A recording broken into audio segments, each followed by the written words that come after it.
Stop stop stop, তোমার দেখা সব ভিডিও বাদ দাও। আজ তোমায় এমন একটা জায়গায় নিয়ে চলেছি যা হয়তো গুগলেও নেই। হেঁটে হেঁটে পাহাড়ি রাস্তা বেরোই, আর হঠাৎ চোখে পড়লো একটা ছড়া, যেখানে জল নয়, যেন শান্তি বয়ে চলেছে।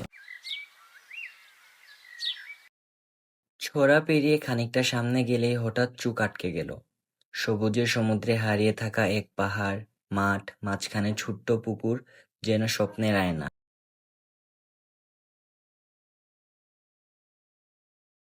আর একটু সামনে যেতেই দেখি দুদেশের মাঝে দাঁড়িয়ে আমি। মাঝখানে এক শান্ত নদী, যার এক পাশে বাংলাদেশ আর অপর পাশে ভারত।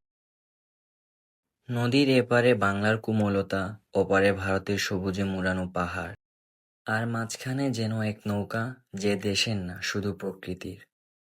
এই একটা নদী দুইটা দেশকে আলাদা করেছে, কিন্তু জলের ভাষা তো একটাই। পৃথিবী যখন মানুষে ভাগ হয়ে যায়, প্রকৃতি কিন্তু একটাই থাকে, নীরব এবং শান্ত। সীমান্ত শুধু ম্যাপের জন্য, প্রকৃতির কাছে আমরা সবাই সমান।